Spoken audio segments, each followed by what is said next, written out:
இந்த உண்மையை புரியாத வரைக்கும் நீங்கள் வாழ்க்கையில் நிம்மதியோ சந்தோஷமோ வெற்றியோ உங்களுக்கு கிடைக்காது. கடினமான பயிற்சிகளை செய்து தான் வெற்றி பெறணும்னு யாராவது சொன்னாங்க அப்படின்னா நீங்கள் நம்பாதீங்க. நீங்கள் லட்சியத்தை அடைய பொறுமையாக நம்பிக்கையோட ஹாயாக இருந்தே நீங்கள் உங்களுடைய லட்சியத்தை 100% அடைய முடியும். முன்கோபம், ஆணவம், அகங்காரம் இது இருக்கிற வரைக்கும் நீங்கள் எவ்வளவுதான் கடினமான பயிற்சிகள் செய்தாலும் கடவுள்கிட்ட இருந்து எந்த சிக்னலும் வராது.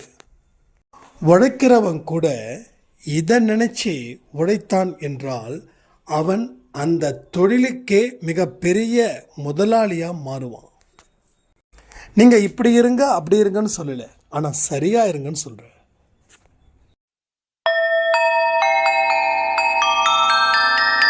ஓம் சாயிரா சாயிரா, ஓம் சாயிரா சாயிரா, ஓம் சாயிரா சாயிரா, அன்பே சாயிரா, பேரன்பே சாயிரா, அகிலம் தளிக்க ஆத்மா விழிக்க அனுதினம் சாயிரா, எங்கள் அன்பே சாயிரா.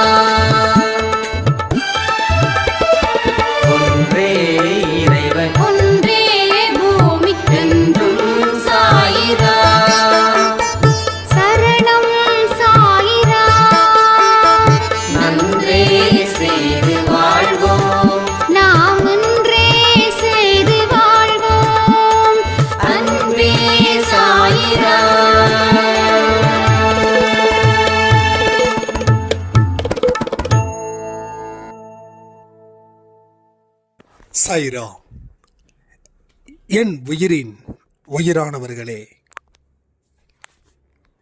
கடவுள் சொல்லக்கூடிய வார்த்தைகளை நான் 100% ஃபாலோ பண்ண போகிறேன். என் வாழ்க்கையில் மிக நெருக்கடியான காலத்தில் நான் இருக்கிறேன். இதனால் எல்லா மனுஷனையும் நான் வெறுத்து வாழ்ந்துக்கிட்டு இருந்த எனக்கு ஒரு புதிய சவாலா இனி நான் எல்லோரிடத்திலும் அன்பாக இருக்க போகிறேன். என்னுடைய நேம் கவிதா. நீங்கள் அன்பேசாய் குடும்பத்தில் என்னோட நேமை சொல்லி எனக்காக பிரார்த்தனை பண்ண சொல்லுங்க அப்படின்னு ஒரு சாய்ராம் சொல்லியிருந்தாங்க. ஸோ அவங்களுக்காக நாம் பிரார்த்தனை செய்து கொள்ளலாம். இப்போது இந்த ஒரு விஷயத்தை வச்சு தான் நான் இந்த பதிவை பேச போகிறேன்.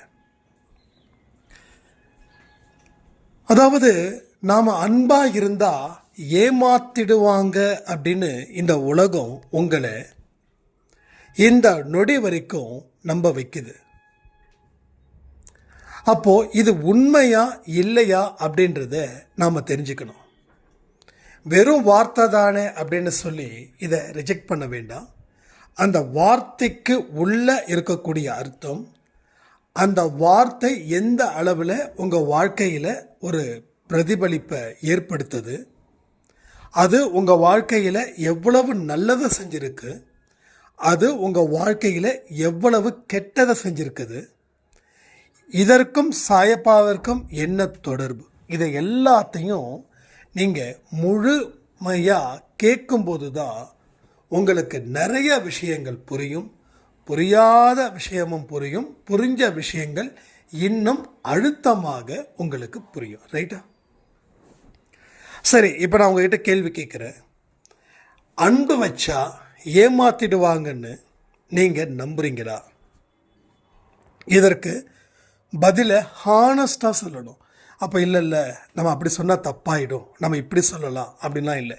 நீங்கள் இயல்பாக இதுவரைக்கும் உங்கள் வாழ்க்கையில் நடந்த விஷயங்கள் இருக்கே, அது அன்பினால் இருந்ததால தான் நான் ஏமாற்றப்பட்டேன், அன்பினால் நான் எல்லாத்தையும் இழந்தேன், என்னை ஏமாத்துறதுக்குன்னு ஒரு கூட்டமே நான் உங்களை நம்பினதால தான் நடந்தது. இந்த மாதிரி விஷயங்கள் மூலமாக நீங்கள் என்ன பதில் சொல்கிறீங்கன்றதை கமெண்ட்டில் சொல்லுங்கள்.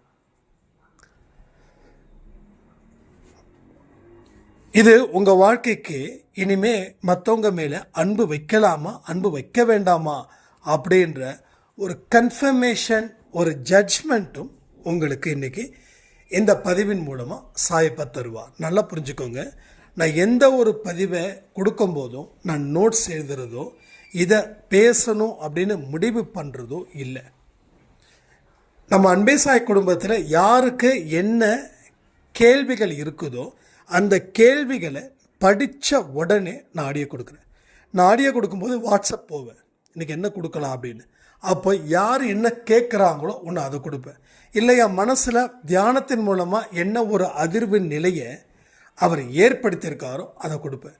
இல்லைன்னா நான் பார்த்த சந்தித்த மனுஷங்களை வச்சு நான் அதுக்கு தகுந்த மாதிரி பதிவை நான் கொடுப்பேன். இந்த 3 விதத்தில் தான் நான் பதிவு கொடுக்குறேன்.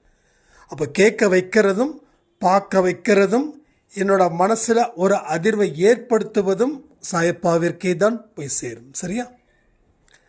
சரிங்க. அன்பினால் நீங்கள் வீழ்த்தப்படுறீங்களா இல்லை வளர்க்கப்படுகிறீர்களா? இதுதான் மெயினான கேள்வி. இப்போ ஒரே ஒரு விஷயத்தை நான் திரும்ப திரும்ப சொல்கிறேன். நீங்கள் மனிதர்கள்கிட்ட அன்பாக இருந்தால் தான் கடவுள்கிட்ட நீங்கள் அன்பாக இருக்க முடியும். இப்போ நீங்கள் மனுஷங்களை வெறுக்க போகிறீங்களா இல்லை மனுஷங்க மேலே அன்பு செலுத்த போகிறீங்களான்றத நீங்கள் முடிவு பண்ணுங்கள். Point number 1.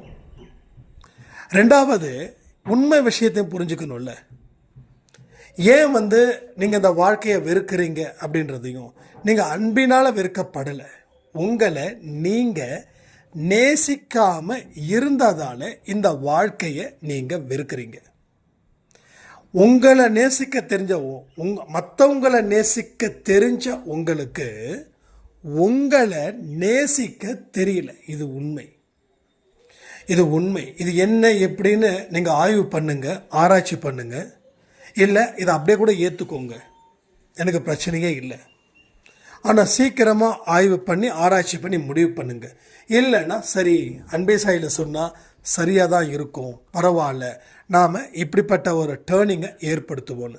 இது ஏன் நான் சொல்கிறேன்னா, நீங்கள் ஆராய்ச்சி பண்ணாலும் ஆய்வு செஞ்சாலும் உங்களுக்கு சாதகமாக தான் நீங்கள் பேசுவீங்க. என்றைக்குமே ஒருத்தனை கொலை பண்ணிட்டான், ஏன்னா இவனை அழிக்க வந்ததால் இவன் அவனை கொலை பண்ணிட்டான்.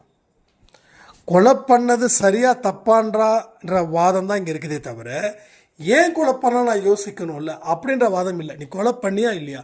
ஆமாம் கொலை பண்ண. இல்லை நான் கொலையை பண்ணல, அவனை எதிர்த்து நின்னதால் நான் அவனை அழித்தேன்.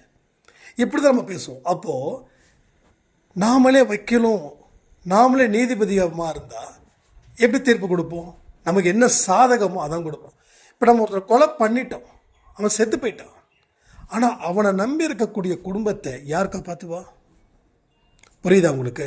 உங்களை எதிர்த்தவன் மோசமானவன் கரெக்டு, ஆனால் அவனுடைய பொண்டாட்டி, அவனுடைய பிள்ளைங்க, இவனையே நம்பிட்டு இருக்கக்கூடிய அவங்க அம்மா, அவங்க அப்பா, அவங்க மாமனார், அவங்க மாமியார், இப்போ இந்த மனுஷனால் அவங்கள வாழ்க்கை இருக்குது.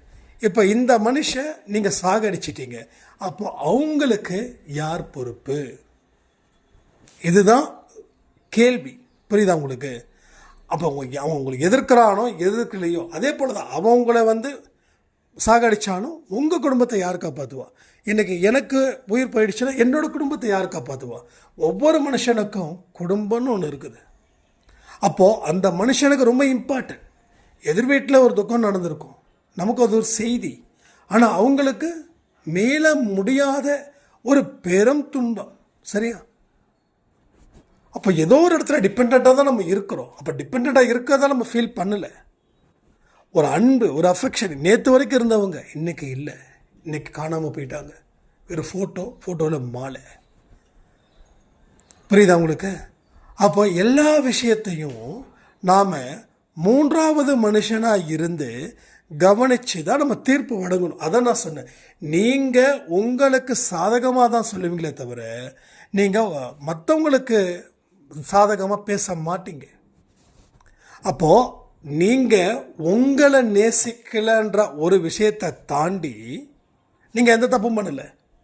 ஆனால் நீங்கள் உங்களை நேசிச்சிருந்தீங்கன்னா எந்த தப்பும் நடந்திருக்காது. புரியுதா? உங்களை நேசிக்கலைன்னும் போது சின்ன சின்ன பிரச்சனைகளை நீங்கள் பெரிய அளவில் ப்ராப்ளத்தை கிரியேட் ஆச்சு.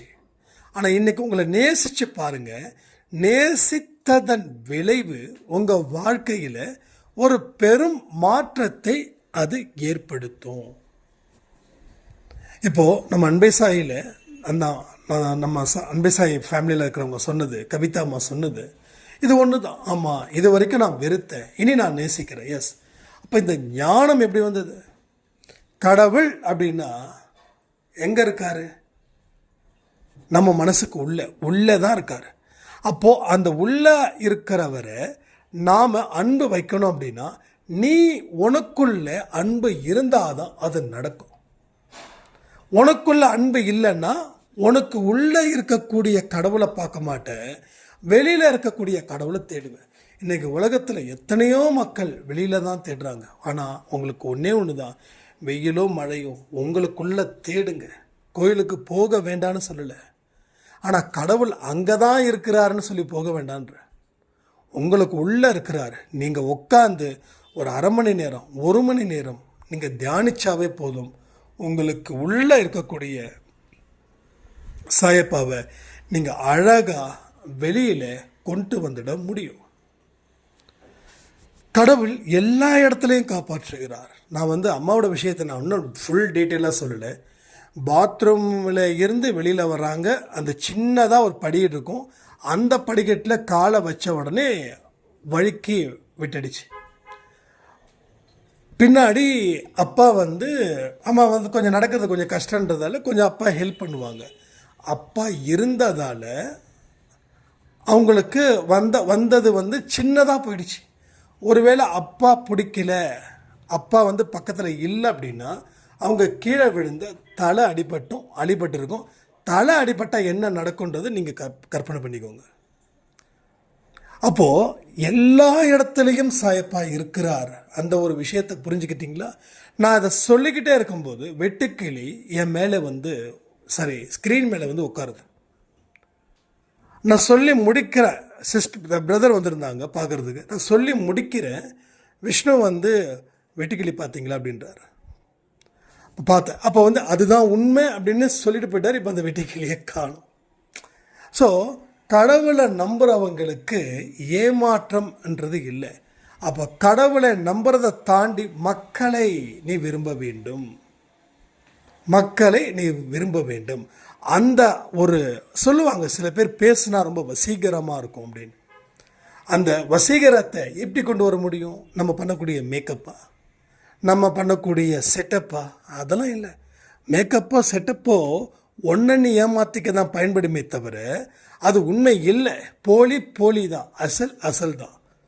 அப்போ உனக்குள்ளே இருக்கக்கூடிய வசீகரம் என்னன்னா, நீ பிறரை மனதார நேசித்து அவர்களுடைய வழியை தன் வழி போல் உணருபவனால மட்டுமே மற்ற மனுஷங்க கிட்ட அன்பு வைக்க முடியும் என்ற விஷயத்தை தெரியாத வரைக்கும் உன்னோட முகம் வசீகரமாக இருக்காது. உன்னோட முகத்தில் ஒரு தேஜஸ் இருக்காது. உனக்கு தேவையான அத்தனை உதவிகளும் இந்த பிரபஞ்சம், கடவுள் சக்தி, ஆத்ம சக்தி, ஆன்மீக சக்தி, மாரியாத்தா சக்தி, காளியாத்தா சக்தி, எந்த சக்தியாலையும் கொடுக்க முடியாது. காளி ரொம்ப பயங்கரமானவ தான், காளியம்மாள், காளிசாமி. ஆனால் அதை பழிவாங்கிறதுக்காகவே நம்ம பயன்படுத்துகிறோம். அது எனக்கு இப்போ வரைக்கும் புரியல. காளிய சாமி கும்பிட்றவங்க 1-2 பேர் சொன்னது, எங்களுக்கு ஏகப்பட்ட எதிரிகளை அழிக்க வேண்டும் என்றால் காளியம்மனை வழிபட வேண்டும். எங்கள் எதிரிகளில் நீங்கள் அழிக்கிறீங்க, ஓகே, எதிரிகள் அழிஞ்சிட்டா சந்தோஷமா? திரும்பவும் சொல்கிறேன், அந்த எதிரின்னு ஒரு மனுஷன், அந்த மனுஷனுக்கு பின்னாடி இருக்கக்கூடிய குடும்பத்தை நீங்கள் நினச்சி பார்த்தா நீங்கள் அந்த கோயிலுக்கு போக முடியுமா? உங்கள் எதிரிக்கு அழகான பெண் குழந்தை இருக்குது, நீங்கள் காளியம்மன்கிட்ட போயிட்டு சொன்ன உடனே காளியம்மன் சூளாயுதத்தை பாய்ச்சி அவனை சாகடிச்சிட்டா அந்த அந்த குழந்தையோட மனநிலை எந்த மாதிரி இருக்குன்றதை யோசித்து பார்க்கணும். ஸோ எதிரிகள் அப்படின்றது உருவத்தில் இல்லை. மனிதர்கள் எதிரிகள் அல்ல, உன்னுடைய எண்ணங்களே எதிரிகள். நீ காளியம்மன் கோயிலுக்கு போ, ஆனால் மனுஷனை பழிவாங்கன்னு நினைக்காத. உன்னுடைய கெட்ட எண்ணங்களை அந்த காளியம்மன் தன்னுடைய சூளாயுதத்தால் அழிக்கணும்னு நினச்சி பிரார்த்தனை பண்ணு, அந்த காளியாத்தா பண்ணுவா. இல்லைன்னா அடுத்தவனை அழிக்கணும்னு நீ நினச்சனா ஒன்று அழிக்கணும்னு எத்தனை பேர் அந்த கோயிலுக்கு போயிருக்காங்களோ தெரியலையே. புரியுதா? ஸோ மனுஷனுக்கு மனுஷன் அன்பு வச்சா வாழ்க்கையில் சந்தோஷமாக இருக்க முடியும். ஆனால் பகையை வளர்த்தால் நீயும் சந்தோஷமாக இருக்க முடியாது, நீ யாரை எதிர்க்கிறியோ அவனும் சந்தோஷமாக இருக்க முடியாது. அப்போ இந்த வாழ்க்கை நமக்கு தேவையா? இந்த கேவலமான, இந்த மட்டமான, இந்த குற்ற உணர்வு மிக்க ஒரு வாழ்க்கை நமக்கு தேவையா? உங்கள் எதிரிகள் உங்களை வீழ்த்தணும்னு நினச்சா கூட அவங்க வீழ்த்தட்டும் அப்படின்னு விட்டுடுங்க. நீங்கள் உங்கள் பழி வாங்கணும், அவங்கள தாண்டி நம்ம இருக்கணும், எதுவுமே வேண்டாம். நீங்கள் கடவுளுடைய சரணாகதி தத்துவத்தை மட்டும் உங்கள் வாழ்க்கையில் ஒரு இன்வெஸ்ட்மெண்ட்டாக நினச்சிக்கோங்க. ஒரு பிஸ்னஸ்க்கு எப்படி investment is very important role பண்ணுதோ, அதே போல் ஒரு தனி மனுஷனுக்கு கடவுளுடைய பாதம் தான் மிக முக்கிய இன்வெஸ்ட்மெண்ட். ஸோ பர்சனலாக உன்னை யாராலையும் வீழ்த்த முடியாத அளவுக்கு நீ க்ரோத் ஆவ. அப்போது இந்த ஆணவம், அகங்காரம், பழி வாங்கும் தனம் இதெல்லாம் இருக்கும்போது you can't reach that limit. So அது தொடர்ந்து பிரச்சனைகள் மேலே பிரச்சனைகள் வரும், அதை ரீச் பண்ணவே முடியாது. நம்ம என்ன ரீச் பண்ணணும்னு நினைக்கிறோம்? மேக்ஸிமம் ஹாப்பினஸ், மேக்ஸிமம் நிம்மதி, மேக்ஸிமம் சக்ஸஸ்ஃபுல். ஸோ நிம்மதி, சந்தோஷம், வெற்றி இது எப்படி கிடைக்கும், எப்படி சாத்தியமாகும்?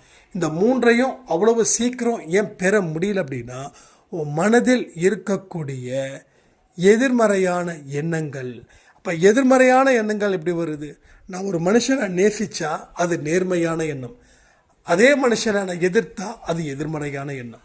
இப்போ நான் உங்களை பார்க்குறேன், உங்களை பார்த்த உடனே எனக்கு பிடிச்சிடுது உங்கள் கேரக்டர்ஸ், உங்கள் ஆக்டிவிட்டிஸ், உங்கள் ஸ்மார்ட்னஸ் எல்லாமே. அப்போ எனக்கு உங்கள் மேலே அந்த எதிர்ப்புத்தனம் வராது. ஸோ ஒரு நல்ல ஒரு பாசிட்டிவ் வைபு எனக்கு கிடைக்கும். பட் வேறு ஒருத்தங்களை பார்க்குறேன், அவங்கள பார்த்தாவே அவங்க ஆட்டிடியூட் பிடிக்கல, அவங்களோட ஆக்டிவிட்டீஸ் பிடிக்கல. அப்போ நான் அவங்களை வெறுக்க ஆரம்பித்தா என்ன ஆகும்? சி இவனா அப்படின்னு மாதிரி தோணும். அப்போ சி இவனான்னு சொல்லும்போதே நம்ம உடம்புல இருக்கக்கூடிய செல்ஸ், நல்ல செல்ஸ் கொஞ்சம் வீக்காகும், கெட்ட செல்ஸ் அப்படியே கெத்தாக நிற்கும். ஸோ கெட்ட செல்களை கெத்தாக நின்னா நமக்கு கெட்டது மட்டும்தான் நடக்கும், நல்ல செல்கள் கெத்தாக நின்னா நல்லது மட்டும்தான் நடக்கும். அப்போது அவனுடைய ஆட்டிடியூட்ஸ் வேறு மாதிரி தான் இருக்குது, அது எனக்கு விருப்பம் இல்லை, கடவுள் அவனுக்கு அருள் புரியட்டும். Yes, it's very simple. இப்போது நீங்கள் அவனை நேசிக்கவும் இல்லை, அவனை வெறுக்கவும் இல்லை. அப்போ இது நல்லது, ரொம்ப நல்லது. ஆனால் வெறுக்கிறது ரொம்ப மோசம். அப்போ ஆக்டிவிட்டீஸ், எல்லாத்தோடைய ஆக்டிவிட்டீஸும் சில இடத்துல ரொம்ப ரொம்ப ரொம்ப டிஃபர் ஆகும். அப்போ நான் எதையுமே யோசிக்க மாட்டேன். அதாவது எனக்கு மரியாதை கொடுக்குறவங்கள நான் சந்தோஷமாக பார்த்துப்பேன். எனக்கு மரியாதை கொடுக்குறவங்கள வெறுக்க மாட்டேன். நல்லா புரிஞ்சுக்கோங்க, வெறுக்க மாட்டேன். முதல்ல அந்தந்த ஸ்டேஜில் தான் நான் இப்போது எல்லாரும் மேலேயும் எனக்கு சந்தோஷம். எனக்கு மரியாதை கொடுத்தாலும் மரியாதை கொடுக்கலனாலும் ஒரு மனுஷனை நான் எப்படி பார்க்குறேனோ அப்படி தான் நான் பார்க்குறேன். விஷ்ணு சாகரேஸ்வரர் எதுவும் சொல்லுவாங்க, ஏன்னா அவர் அவ்வளோ திமிரா பேசுகிறாரு, நீங்கள் ஏன் இப்படி பேசுகிறீங்க? பரவாயில்ல, அது அவருடைய கேரக்டர், நம்ம கேரக்டர் அப்படி இல்லை. ஏன் போட்டு நீ பெரியவனா நான் பெரியவனான்னு சொல்லணும்? அப்போது ஸ்டெப் பை ஸ்டெப்பாக நான் வந்தேன் அந்த இடத்துக்கு. அடுத்தவனை வெறுக்கக்கூடாது, அவனை நீ நேசிக்கலனாலும் பரவாயில்ல, வெறுக்காத. சரி, அந்த இடத்துல நம்ம ஸ்ட்ராங் பண்ணோம். அடுத்தது என்ன பண்ணோம்? அவனை ஏன் அன்பு செலுத்தக்கூடாது? அவன் தன்னுடைய அறியாமையின் காரணமாக தானே வெளிப்படுத்துகிறான். தெரிஞ்ச யாராவது கிணத்துக்குள்ளே குதிப்பாங்களா? தெரிஞ்ச யாராவது தான் மேலே மண்ணெண்ணெய் ஊற்றி பற்ற வச்சுப்பாங்களா? அப்போ அறியாமை. தெரிஞ்ச யாராவது உயிரை விடுவாங்களா? எஸ், எல்லாமே அறியாமை. தற்கொலை பண்ணுறது மிகப்பெரிய முட்டாள்தனம், அறியாமையோடைய வெளிப்பாடு. தற்கொலை பண்ணுறவங்கள நான் இன்னைக்கு வரைக்கும் அவங்க மேலே எனக்கு சாஃப்ட் கார்னர் அப்படின்றது வந்ததே இல்லை. ஏன்னா நீ இவ்வளவு சுயநலமாக ஏன் இருக்கிற? உன் குடும்பம் உனக்கு எப்படி நம்புது? எவ்வளவு பியூட்டிஃபுல் மூமெண்ட்டை உனக்கு கடவுள் கொடுத்துருக்காரு. நீ சரியாக உன் திறமையை பயன்படுத்தாமல் நீ தோல்வி அடைந்து நீ துன்பப்பட்டது மட்டும் இல்லாமல் உன் குடும்பத்தையே ஏன் ஆழ்ந்த துக்கத்தில் நீ ஆழ்த்துற? ஸோ அதனால யாருமே எனக்கு அந்த தற்கொலை அப்படின்னா நீ வாழ்ந்து முயற்சி பண்ணி அதுக்கப்புறம் எதுவும் நடக்குதா அதுக்கு நான் வருத்தப்படுவேன். ஆனால் எதுவுமே பண்ணாமல் நீ வாழ்க்கையில் விரக்தி, ஏன் விரக்தி வந்தது? நம்ம ஒருத்தரை கண்மூடித்தனமாக ஏன் நம்புகிறோம்? நமக்கு சாதகமாக அவன் இருக்கிறான், நமக்கு சாதகமாக இருக்கிறான், நம்ம சொல்லுக்கு கட்டுப்படுறான். அப்போது அப்படிப்பட்டவனை தான் நீ விரும்புகிற. ஆனால் உனக்கு உண்மையான விஷயத்த சொன்னால் நீ விரும்ப மாட்டேங்கிற. என்னோடய கான்ட்ராவர்சி எனக்கு இதுதான். சம்டைம்ஸ் எனக்கு சில பேர் இருப்பாங்கள்ல, அவங்கக்கிட்ட நான் ஓப்பன் ஹார்ட்டடாக சொல்லுவேன். அது மூஞ்சில் அடித்த மாதிரில அப்படி சொல்லும்போது என்ன ஆகுதுன்னா, ஒன்று ஆர்கியூ பண்ணுவாங்க, இல்லைன்னா ஜஸ்ட் லைக் தட் விட்டுருவாங்க.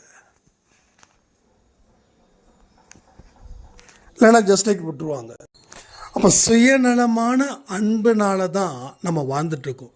ஸோ சுயநலம் அன்பை நீங்கள் தாண்டி வந்துட்டீங்கன்னா உங்களுக்கு எந்த இடத்துலையும் எந்த சங்கடமும் எந்த துன்பங்களும் உங்களுக்கு நேராமல் கடவுள் உங்களை காப்பாற்றுவாராக. ஸோ இதை தான் நீங்கள் உறுதிப்படுத்திக்க வேண்டிய மிக முக்கியமான பாடம். அதனால் எல்லாமே தயாராக தான் இருக்குது. நீங்களும் தயாராக இருங்க. அன்பை வையுங்க. கடவுள்கிட்ட அன்பை தேடுங்க. கடவுளை அன்பாகவே பாருங்க. கூடவே மனுஷங்களை மேலேயும் அன்பை செலுத்துங்கள். இதுதான் இன்றைக்கி நம்ம சொல்லிக் கொடுக்குற பாடம். ஸோ கவிதா சாய்ராம் நல்ல அருமையான அற்புதமான முடிவு எடுத்திருக்காங்க. இன்னும் நிறைய கவிதா சாய்ராம் நம்ம அன்பே சாயில் உருவாகணும்னு சொல்லி இந்த பதிவை நான் முடிக்கிறேன். ஜெய் சாய்ராம்.